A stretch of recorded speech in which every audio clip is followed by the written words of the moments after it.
الداعي إلى رضوانه صلى الله عليه وعلى آله وأصحابه وإخوانه أجمعين أما بعد عباد الله أوصيكم بتقوى الله يا أيها الذين آمنوا اتقوا الله حق تقاته ولا تموتن إلا وأنتم مسلمون أعوذ بالله من الشيطان الرجيم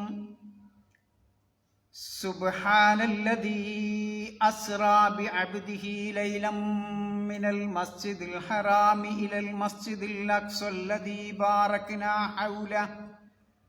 باركنا حوله لنريه من آياتنا إنه هو السميع البصير. വിശ്വാസികളെ, സർവശക്തനായ അല്ലാഹുവിൻ്റെ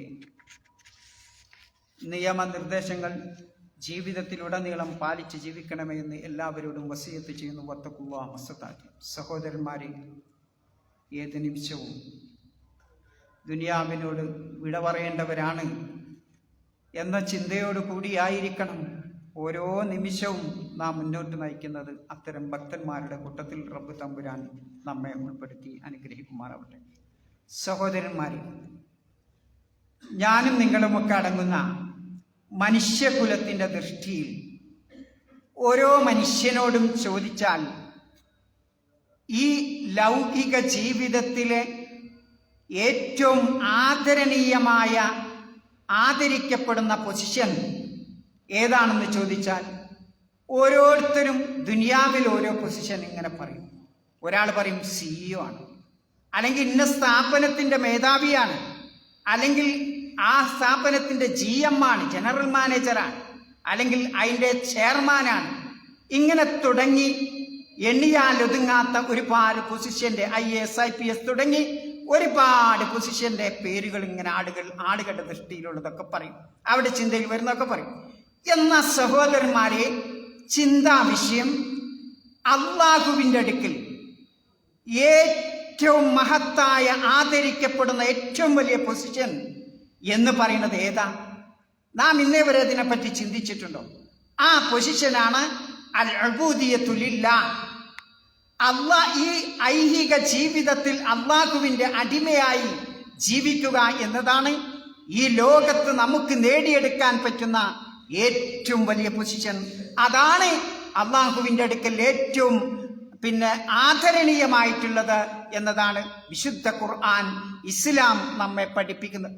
അപ്പോൾ അൽ ഉബൂദിയ്യത്തിലില്ല, അല്ലാഹുവിൻ്റെ അടിമയായി ദാസനായി ദുനിയാവിൽ ജീവിക്കുക എന്ന് പറയുമ്പോൾ, അടിമ എന്നൊക്കെ പറയുമ്പോൾ അത് സ്വാതന്ത്ര്യത്തിന് തടയിടലല്ലേ?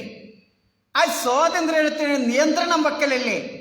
ആ സ്വാതന്ത്ര്യത്തെ കെട്ടിയിടലല്ലേ എന്ന ചിന്തയായിരിക്കും മനുഷ്യന്റെ മനസ്സിലേക്ക് ആദ്യമായി കടന്നു വരിക. എന്നാൽ സഹോദരന്മാരെ, അല്ലാഹുവിൻ്റെ അടിമയായി ഒരു മനുഷ്യൻ ജീവിക്കുമ്പോൾ അതാണ് ഏറ്റവും വലിയ സ്വാതന്ത്ര്യം എന്ന് പറയുന്നത്. നമ്മുടെ സ്വാതന്ത്ര്യത്തെ, ഐഹിക ജീവിതത്തിലെ സ്വാതന്ത്ര്യത്തിന് യഥാർത്ഥത്തിൽ തടയിടുന്നത് നാം അല്ലാഹുവിൻ്റെ അടിമയായി ജീവിക്കാത്തത് കൊണ്ടാണ്, റബ്ബിൻ്റെ ദാസനായി ജീവിക്കാത്തത് കൊണ്ടാണ്.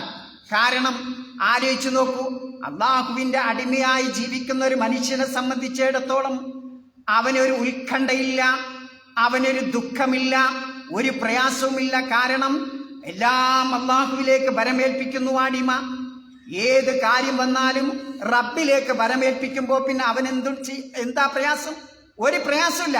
അപ്പൊ നമ്മളിലൊക്കെ പലർക്കും ഉത്കണ്ഠാകുലത, ആ ഉത്കണ്ഠയും അതേപോലെ വ്യതയും വിഷമവും പ്രയാസവും ഒക്കെ ഉണ്ടാകുമ്പോൾ നാം വെപ്രാളപ്പെടുന്നത് എന്തുകൊണ്ടാ? ഈ ഉബൂദിയ്യത്തിലെ അല്ലാഹുവിൻ്റെ അടിമയായി ജീവിക്കുക എന്ന ആ വിഷയത്തിലെ നമ്മുടെ തകരാറാണ്, ന്യൂനതയാണ് എന്നതാണ്. അവിടെ നമുക്ക് വിഷമം വരുന്നത്.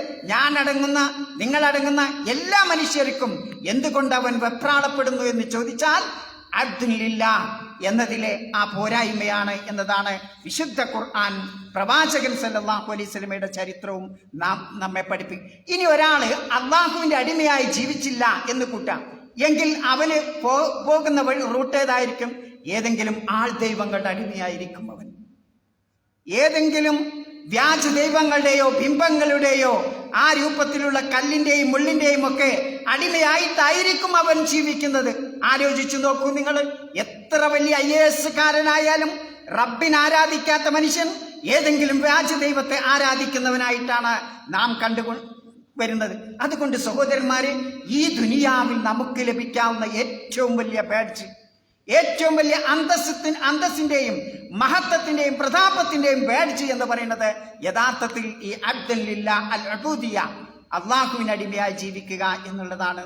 മഹാനായ അന്തിമ പ്രവാചകനായ മുഹമ്മദ് നബി സല്ലല്ലാഹു അലൈഹി വസല്ലമയെ പറ്റി അള്ളാഹു ആ പ്രവാചകനെ പിന്നെ മക്കത്ത് നിന്നും പിന്നെ മസ്ജിദുൽ അഖ്സയിലേക്ക് കൊണ്ടുപോയി അങ്ങനെ ആകാശാരോഹണം നടത്തുന്ന ഏറ്റവും ആദരിക്കപ്പെടുന്ന ഒരു രംഗമുണ്ട്. ആ രംഗത്ത് പോലും മുഹമ്മദ് നബി സല്ലല്ലാഹു അലൈഹി വസല്ലമയെ അള്ളാഹു വിശേഷിപ്പിച്ചിട്ടുള്ളത് സുബ്ഹാനല്ലദീ യസ്റാ ബിഅബ്ദിഹി ലൈലം മിനൽ മസ്ജിദിൽ ഹറാമി ഇലൽ മസ്ജിദിൽ അഖ്സല്ലദീ ബാറക്നാ ഹൗലഹു ലിനുരിയഹു മിൻ ആയാതിനാ. തന്റെ ദാസന് അള്ളാഹുവിന്റെ അടിമയായ മുഹമ്മദ് നബിയെ രാപ്രയാണം നടത്തിയ അള്ളാഹു എത്ര പരിശുദ്ധൻ. ആലോചിക്കുങ്ങള്, മുഹമ്മദ് നബിയെ ഈ രംഗത്ത് അള്ളാഹു താല വിശേഷിപ്പിക്കുന്നത് ദാസൻ, അള്ളാഹുവിന്റെ അടിമ എന്ന വിശേഷണമാണ്. അബ്ദ് എന്ന വിശേഷണമാണ് അള്ളാഹു നൽകുന്നത്. മഹാന്മാരായ പ്രവാചകന്മാരെ പറ്റി പറയുന്നിടത്തൊക്കെ ആ പ്രവാചകന്മാർക്ക് നൂഹ് നബി അലൈഹിസ്സലാം, ആ നൂഹ് നബി അലൈഹിസ്സലാമിനെ പറ്റി അള്ളാഹു പറയുന്നിടത്ത് ഇന്നഹു കാന അബ്ദൻ ശകൂറ, തീർച്ചയായും നൂഹ് നബി അലൈഹിസ്സലാം നന്ദിയുള്ള ഒരു അടിമയാണ്, നന്ദിയുള്ള അടിമയായിരുന്നു എന്ന് അള്ളാഹു താല പറയുന്നു. നോക്കൂ നിങ്ങൾ, മഹാനായ അയ്യൂബ് നബി അലൈഹിസ്സലാം, സുലൈമാൻ നബി അലൈഹിസ്സലാം, ഇവരെ പറ്റിയൊക്കെ അള്ളാഹു വിശുദ്ധ ഖുർആനിൽ വിശേഷിപ്പിക്കുന്നത് നിഅമൽ അബ്ദു ഇന്നഹു അവ്വാബ്, എത്ര നല്ല അടിമയാണ്, എത്ര നല്ല ദാസനാണ് അയ്യൂബ് നബി അലൈഹിസ്സലാം, എത്ര നല്ല ദാസനാണ് പിന്നെ സുലൈമാൻ നബി അലൈഹിസ്സലാം. ഇന്നഹു അവ്വാബ്, ആ പ്രവാചകന്മാരൊക്കെ അള്ളാഹുവിലേക്ക് ഏറ്റവും കൂടുതൽ ഖേദിച്ച് മടങ്ങുന്നവർ. അപ്പൊ വിശുദ്ധ ഖുർആൻ പരിശോധിച്ച് നോക്കിയാൽ ഈ ഒരു സംഗതി നമുക്ക് കാണാം. അബ്ദുല്ലാ, മഹാനായ ഈസാ നബി അലൈഹിസ്സലാം ആദ്യമായി തൊട്ടിലിൽ നിന്ന് സംസാരിക്കുമ്പോ ഒന്നാമത് പറഞ്ഞ വാക്ക് ഖാല ഇന്നി അബ്ദുല്ലാഹ്, ഞാൻ അള്ളാഹുവിന്റെ അടിമയാണ്, അള്ളാഹുവിന്റെ ദാസനാണ്. ആതാനിയൽ കിതാബ, അല്ലാഹു എനിക്ക് വേദം നൽകി, ഗ്രന്ഥം നൽകി. വജഅലനി നബിയ, എന്നെ പ്രവാചകനാക്കി. വജഅലനി മുബാറകൻ ഐനമാ, ഞാൻ എവിടെയായിരുന്നാലും അല്ലാഹു എന്നെ അനുഗ്രഹീതനാക്കി. വഔസാനി ബിസ്സലാത്തി വസ്സകാത്തി, ഞാൻ ജീവിച്ചിരിക്കുന്ന കാലഘട്ടമത്രയും ആ അല്ലാഹു തആല എന്നോട് സക്കാത്ത് കൊടുക്കാനും നമസ്കരിക്കാനും വേണ്ടി കൽപ്പിച്ചിട്ടുണ്ട്. അവിടെ ഈസാ നബി അലൈഹിസ്സലാം തൊട്ടിയിൽ വെച്ച് ആദ്യം പറഞ്ഞ വാക്ക് ഖാല ഇന്നി അബ്ദുല്ലാഹ്, ഞാൻ അല്ലാഹുവിന്റെ ദാസനാണ്. നോക്കിങ്ങള്, ഈ ഒരു ഗുണം മനുഷ്യരായ നമുക്ക് വേണം. മഹാനായ മുഹമ്മദ് നബിയുടെ ജീവിതത്തിൽ ഓരോ സെക്കൻഡിലും നമുക്കിത് കാണാം. ഒരിക്കൽ ജിബ്രീൽ അലൈഹിസ്സലാം നബി സല്ലല്ലാഹു അലൈഹി വസല്ലമയോട് കൂടെ സന്നിധിയിൽ ഇരിക്കുകയാണ്. അപ്പൊ മറ്റൊരു മലക്കഥ നബി സല്ലല്ലാഹു അലൈഹി വസല്ലമ മുകളിൽ ആകാശത്തേക്ക് നോക്കുന്നു. അവിടെ ആ മലക്ക് ഇറങ്ങി വരുന്നു. അപ്പൊ ജിബ്രീൽ പറയാണ്, ഇതുവരെ ഈ സമയം വരെ ഇറങ്ങി വന്നിട്ടില്ലാത്ത പുതിയ മലക്കാണത്. ഫലം മാനസല, അങ്ങനെ ആ മലക്ക് ഇറങ്ങി വന്നിട്ട് നബിയോട് ചോദിച്ചു, യാ മുഹമ്മദ് അർസലനി ഇലൈക റബ്ബുക, നിന്റെ രക്ഷിതാവ് എന്നെ അയച്ചതാണ്. എന്തിനാ അയച്ചത്? അഫ മലിക്കൻ നബിയൻ യജഅലുക ഔ അബ്ദൻ റസൂല, ഒരു രാജാവായ പ്രവാചകനെ ആണോ അള്ളാഹു നിന്നെ ആക്കേണ്ടത്? അതല്ല, ഒരു അടിമയായ റസൂലായിട്ടാണോ ആക്കേണ്ടത്? അപ്പൊ ജിബ്രീൽ അലൈഹിസ്സലാം പറയാണ്, തവാദ ലിറബ്ബിക യാ മുഹമ്മദ്, മുഹമ്മദേ, നിന്റെ രക്ഷിതാവിനോട് നീ വിനയത്തോടു കൂടി പെരുമാറണം, വിനയം കാണിക്കണം. എന്നിട്ട് അപ്പൊ നബി സല്ലല്ലാഹു അലൈഹി വസല്ലം പറഞ്ഞു, വൽ അബ്ദൻ റസൂല, ഒരു അടിമയായ റസൂലാണ് ഞാൻ ആഗ്രഹിക്കുന്നത് എന്ന് പ്രവാചകൻ സല്ലല്ലാഹു അലൈഹി വസല്ലമ പറയുന്നു. പ്രവാചകന്റെ ചരിത്രത്തിലൊക്കെ നമുക്കിത് കാണാം. ഒരിക്കൽ നബി സല്ലല്ലാഹു അലൈഹി വസല്ലമ ഭക്ഷണം കഴിക്കാൻ ചാരിയിരുന്ന് ഭക്ഷണം കഴിക്കണ ഒരു രംഗം കണ്ടപ്പോ നബി സല്ലല്ലാഹു അലൈഹി വസല്ലം പറഞ്ഞു, ഞാൻ ചാരിയിരിക്കില്ല, ഞാൻ നിലത്താനിരിക്കുക. എന്താ കാരണം പറഞ്ഞത്? നബി സല്ലല്ലാഹു അലൈഹി വസല്ലം നിലത്തിറങ്ങി ആകുലുകമായ കുലുൽ അബ്ദ്, ഒരു അടിമ ഭക്ഷിക്കുന്നത് പോലെ ഞാനിതാ ഭക്ഷിക്കുന്നു. വഅജ്ലിസുകമായ ജ്ലിസുൽ അബ്ദ്, ഒരു അടിമയിരിക്കുന്നത് പോലെ ഞാൻ നിലത്തിരുന്ന് ഭക്ഷണം കഴിക്കുന്നു. അതാണ് പ്രവാചകൻ. ആലോചിച്ചു സഹോദരന്മാരെ, മഹതിയായ ആയിഷ ബീവി ആ നബി സല്ലല്ലാഹു അലൈഹി വസല്ലമയോട് ചോദിക്കുന്ന ഒരു ചോദ്യമുണ്ടല്ലോ, നമസ്കരിച്ച് ഖിയാമുൽ ലൈൽ തഹജ്ജുദ് നമസ്കരിച്ച് കാലിൻ പൊട്ടുമാറായി ആ ക്ഷീണം പിടിച്ച സന്ദർഭത്തിൽ മഹതിയായ ആയിഷ ബീവി ചോദിക്കുന്നതൊക്കെ അള്ളാഹ് പുറത്തു നിന്നിട്ടില്ല, എന്തിനാ ഇങ്ങനെ പ്രയാസപ്പെടുന്നത്? അപ്പോൾ ആയിഷ ബീവിയോട് പറയുന്ന മറുപടി, അഫലാ അകൂന അബ്ദൻ ശകൂറ, അള്ളാഹ്ക്ക് നന്ദിയുള്ള ഒരു അടിമയാവണ്ടേ എന്നാണ്. അപ്പം ഒരു മനുഷ്യനുണ്ടാവേണ്ട ഏറ്റവും വലിയ ക്വാളിഫിക്കേഷൻ എന്ന് പറയുന്നത്, ഈ ദുനിയാവിൽ വെച്ച് ഒരു മനുഷ്യന് ലഭിക്കാവുന്ന, അവൻ നേടിയെടുക്കാവുന്ന ഏറ്റവും വലിയ ക്വാളിഫിക്കേഷനാണ് അള്ളാഹുവിൻ്റെ അടിമയാകുക എന്ന് പറയുന്ന സഹോദരന്മാർ. അപ്പോൾ ഒരു അടിമയായി ജീവിക്കാൻ, ഈ അടിമയാകുമ്പോൾ നമുക്ക് പടച്ചവനിലേക്ക് എല്ലാം പരമേൽപ്പിക്കാൻ, യഥാർത്ഥത്തിൽ ഒരു അബിതായി ജീവിക്കുക എന്നുള്ള മനുഷ്യനെ സംബന്ധിച്ചിടത്തോളം ഏറ്റവും പ്രയാസപ്പെട്ട കാര്യമാണ്. കാരണം അവനെപ്പോഴും വെപ്രാളപ്പെട്ടുകൊണ്ടിരിക്കും. അതെന്തുകൊണ്ടാ? ഈ അബൂദിയത്തിലെ തകരാറാണ് എന്നതാണ് നാം മനസ്സിലാക്കേണ്ടത്. അതുകൊണ്ട് വിശുദ്ധ ഖുർആനിൽ നിന്ന്, പ്രവാചകന്റെ സുന്നത്തിൽ നിന്ന്, പ്രവാചകന്മാരുടെ ചരിത്രത്തിൽ നിന്ന്, അവരുടെ ജീവിതത്തിൽ നിന്ന് പാഠം ഉൾക്കൊണ്ട് ജീവിക്കുന്ന, നമ്മുടെ ജീവിതം മുന്നോട്ട് നയിക്കുന്ന ആ ഭക്തന്മാരുടെ കൂട്ടത്തിൽ റബ്ബ് തമ്പുരാൻ നമ്മെ ഉൾപ്പെടുത്തി അനുഗ്രഹിക്കുമാറാവട്ടെ. അൽഹംദുലില്ലാഹി റബ്ബിൽ ആലമീൻ വസ്സലാത്തു വസ്സലാമു അലാ റസൂലിഹിൽ അമീൻ വഅലാ ആലിഹി വഅസ്ഹാബിഹി അജ്മഈൻ. അമ്മാ ബഅദ് ഇഖ്വാനി ഫില്ലാഹി ഉസീകും ബിതഖ്വല്ലാഹ്. സഹോദരന്മാരെ, അടിമ എന്ന് പറയുമ്പോൾ അള്ളാഹുവിന് ഇബാദത്ത് ചെയ്യലാണ് അതിൻ്റെ ഏറ്റവും വലിയത്. അത് സ്നേഹത്തോടു കൂടിയായിരിക്കണം, അതേപോലെ തന്നെ ഖൗഫോടു കൂടിയായിരിക്കണം, അതേപോലെ ആ ഖുദൂഹും ഒക്കെ അവിടെ വേണം, റജാഉം വേണം. അപ്പോഴേ ഒരു ഇബാദത്താവുള്ളൂ. ഇബാദത്തിന്റെ യാഥാർത്ഥ്യം എന്ന് പറയുന്നത് ഇത് മൂന്നും ഉൾക്കൊള്ളണം. അള്ളാഹു സുബ്ഹാനഹു വ തആല എന്തൊക്കെ കൽപ്പിച്ചിട്ടുണ്ടോ അതൊക്കെ ജീവിതത്തിൽ കൊണ്ടുവരലാണ് ഇബാദത്ത്. അള്ളാഹു തആല എന്തൊക്കെ വിരോധിച്ചിട്ടുണ്ടോ അതൊക്കെ ജീവിതത്തിൽ നിന്ന് വെടിയലാണ് ഇബാദത്ത്. അതോടുകൂടി അള്ളാഹുവിനോടുള്ള സ്നേഹം വേണം, ആ സമർപ്പണം വേണം എന്നതാണ് നാം മനസ്സിലാക്കേണ്ടത്. ഒരാൾ അള്ളാഹുവിനെ ആരാധിക്കുന്നു. ഇന്ന് മുസ്ലിം ലോകത്ത് നാം പരിശോധിച്ചു നോക്കിയാൽ പല രൂപത്തിലുള്ള ആരാധനാകർമ്മങ്ങൾ നമുക്ക് കാണാൻ സാധിക്കും. ഒരാൾ പറയാണ്, ഞാൻ അള്ളാഹുവിനോടുള്ള അങ്ങേയറ്റത്തെ സ്നേഹം മൂലമാണ് അള്ളാഹുവിനെ ആരാധിക്കുന്നത്, വേറെ ഒന്നും എനിക്ക് ചിന്തല്ല എന്ന് പറഞ്ഞാൽ അവന്റെ ഇബാദത്തല്ല. കാരണം അള്ളാഹുവിനെ സ്നേഹിച്ചത് കൊണ്ട്, ഹബ്ബ് കൊണ്ട് മാത്രമല്ല, ആ ഹബ്ബ് കൊണ്ട് മാത്രം സ്നേഹിച്ചാൽ അവൻ സൂഫി വിഭാഗത്തിൽപ്പെട്ടവനാണ്.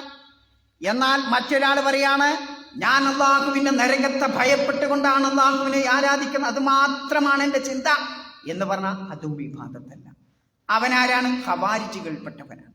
ഒരാൾ പറയാണ്, ഞാൻ അള്ളാഹുവിന്റെ സ്വർഗം കിട്ടാൻ വേണ്ടി മാത്രം പണിയെടുക്കുകയാണ്, മറ്റൊന്നും എനിക്ക് ചിന്തയില്ല, അവൻ മുർജിയാക്കളുടെ കൂട്ടത്തിൽപ്പെട്ടു.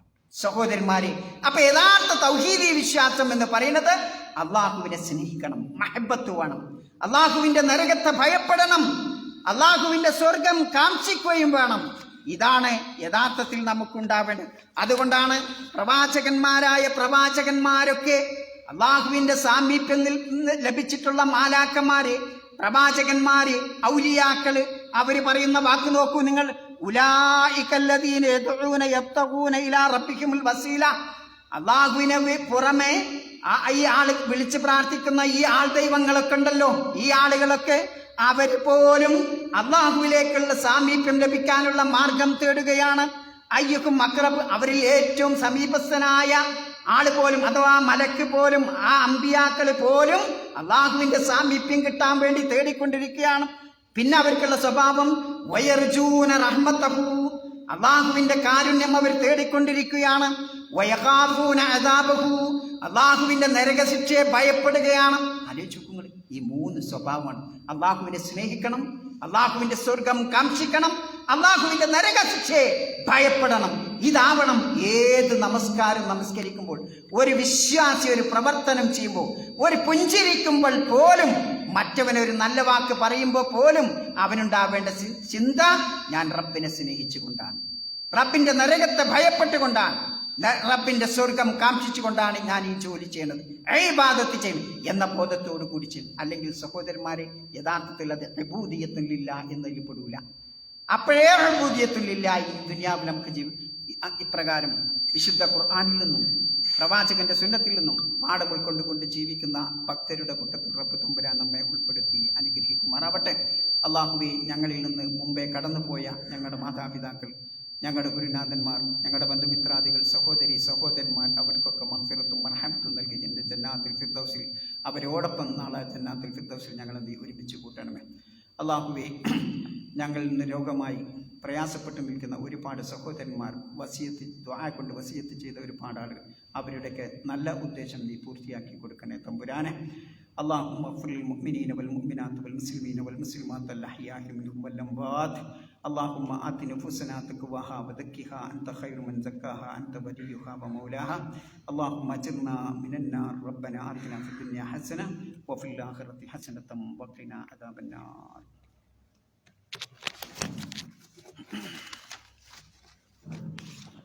الله أكبر الله أكبر. أشهد أن لا